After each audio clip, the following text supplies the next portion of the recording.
بسم اللہ الرحمن الرحیم۔ السلام علیکم، میں منیر شاکر۔ سورہ تغابن میں ہے اس کی 11 نمبر آیت، ما اصابہ من مصیبۃ الا باذن اللہ وما اصابہ من مصیبۃ الا باذن اللہ۔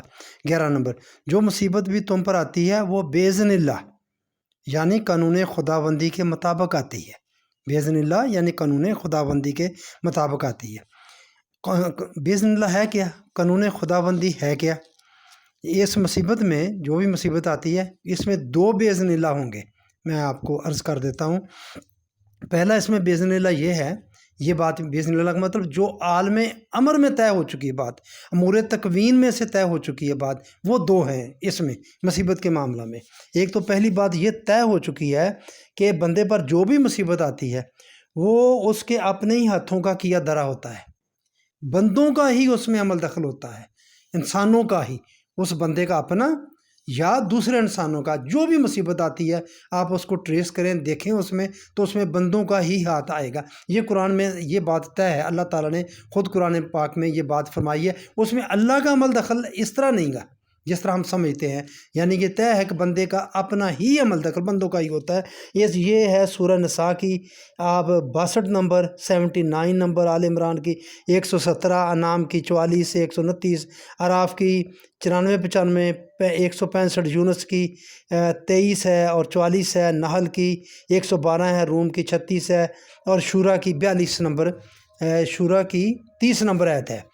تو یہ ان میں یہ سارا اس چیز کا ہی ذکر ہے کہ جو بھی تمہارے اپنے ہاتھوں کا کیا درا ہوتا، یہ ہے باذن اللہ، یعنی کہ پہلے سے طے ہو گئی ہے بات، اس میں اللہ کا کوئی عمل دخل نہیں ہوگا۔ یہ ہے مصیبت کے معاملے میں ایک باذن اللہ۔ دوسرا باذن اللہ کہ جو مصیبت وہ آتی ہے وہ اللہ کے قانون کے تحت آتی ہے، یہ بات بھی سمجھنے والی ہے۔ میں اس کی مثال دیتا ہوں آپ کو کہ بندہ ایک دریا کے کنارے یا نہر کے کنارے جا رہا ہے، گہری ہے، بندہ ڈوب جائے تو مر جائے، تو اگر بندہ جا رہا ہے کنارے کنارے، وہ خود اس میں گر گیا، جان بوجھ کر گر گیا یا سیون گر گیا تو وہ بندے کا قصور، تو ڈوب کے مر گیا۔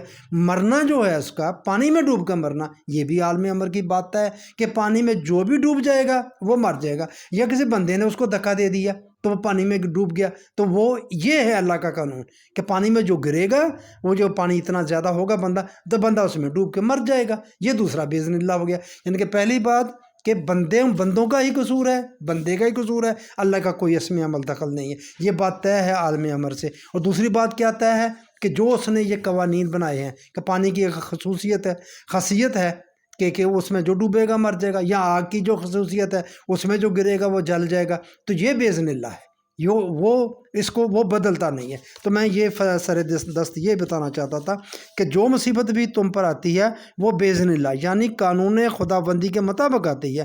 اس کے بعد قرآن کریم میں 4 الفاظ ایسے ہیں جن سے نگاہ بصیرت میں چمک پیدا ہو جاتی ہے۔ فرمایا کہ یہ یعنی کہ اللہ کا قانون پیش نظر رہے تو پھر بندے کو کیا ملتا ہے، کیا ہوتا ہے، بندے کو آگے مستقبل کی ہدایت ملتی ہے، رہنمائی ملتی ہے۔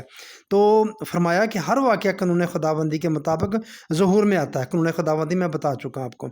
آگے جو اسی آیت کی 11 نمبر آیت کی اگلے الفاظ ہیں، وہ میں یومن، یہ پہلا لفظ باللہ ہے، یہد قلبہ، جو شخص قوانین خداوندی کی صداقت پر یقین رکھتا ہے، جو میں نے عرض کیا قوانین جو خداوندی کی صداقت پر یقین رکھتا ہے کہ یہ ایسا ہوگا، اس کے قلب کو ایسی رہنمائی ہدایت مل جاتی ہے جس سے وہ علت و معلول کی کڑیوں پر غور کر کے اس کا اندازہ کر لیتا ہے کہ ہوا کا رخ کدھر کو ہے، مستقبل قریب میں کیا کچھ ہونے کا امکان ہے، اور اس کے تدارک کی صورت کیا ہے۔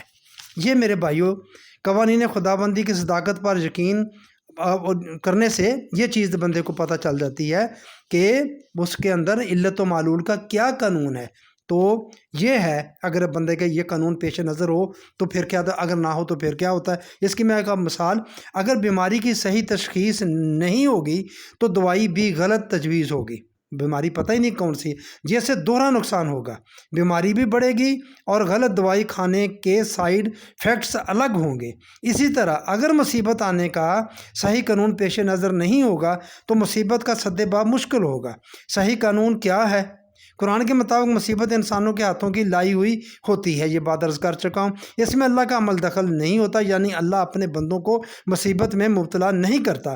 یہ ہے مصیبت کی درست تشخیص۔ اگر یہ قانون یا یہ بات سامنے ہوگی تو ہم بندوں کو قصوروار قرار دیں گے، ان کی نشاندہی کریں گے، ان سے بچنے کی تدابیر کریں گے۔ مگر ہم تو ہر مصیبت کے آنے میں اللہ کو ملوث کرتے ہیں، جو کہ غلط تشخیص ہے۔ پھر ہم اس مصیبت کے تدارک کے لیے پیر و فقیروں عاملوں کے پاس جاتے ہیں، عملیات کرواتے ہیں، ورد وظائف کے ذریعے اللہ کو راضی کرنے کی کوشش کرتے ہیں، کیونکہ ہم اس مصیبت کو اللہ کی طرف سے سمجھتے ہیں، اس لیے ان کے پاس جاتے ہیں۔ یہی غلط تشخیص ہے، کیونکہ وہ اللہ کی طرف سے ہے ہی نہیں، وہ تو ہمارا اپنا قصور ہے اس میں۔ یہ ہے غلط تشخیص اور غلط علاج۔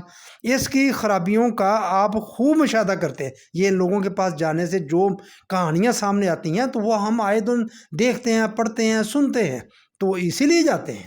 یعنی قانون خداوندی ہمارے پیش نظر نہیں ہوتا، اس کی کاز کا پتہ ہی نہیں ہوتا، ہم سامنے رکھتے ہی نہیں ہیں، بس اللہ کو درمیان میں لے آتے۔ جب اللہ کو لے آتے ہیں تو جو نام نہاد بنے ہوئے ہیں اللہ والے، ہم ان کے پاس چلے جاتے ہیں اس کو کرنے کے لیے، جبکہ یہ بات ہی نہیں ایسی۔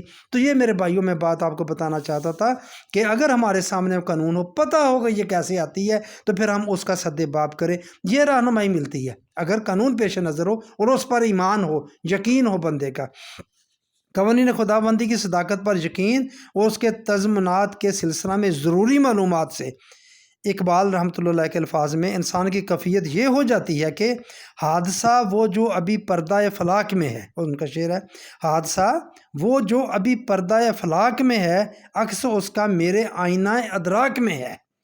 یعنی کہ وہ آگے عکس اس کا میرے آئینہ ادراک میں ہے۔ واضح رہے کہ اسے مراد پیش گوئی نہیں بلکہ فکر و تدبر سے علت و معلول، کاز اینڈ فیکٹ کی کڑیوں پر غور کرنے کے بعد کسی نتیجہ پر پہنچنا مراد ہے۔ یہ آئینہ ادراک سے مراد یہ ہے۔ اسی لیے اقبال نے آئینہ ادراک کہا ہے۔ پیش گوئیوں کرنے والوں کا تو عقیدہ یہ ہے کہ جب تک ادراک کے آئینوں کو توڑ کر چکنا چور نہ کر دیا جائے، انسان روحانیت کے اس مقام پر پہنچ ہی نہیں سکتا جہاں سے اسے غیب کی خبریں ملتی ہیں۔ وہ تو ختم کر دیتے ہیں نا، سوچ بچار کی تو بات ہی نہیں ہے وہاں۔ تو میرے بھائیو یہ بات کرنی تھی۔ خیر، قرآن کریم کی روح سے اذن اللہ سے مراد اللہ کا مقرر کردہ قانون ہے، جو مستقل بھی ہوتا ہے اور غیر متبدل بھی، تبدیل نہیں ہوتا۔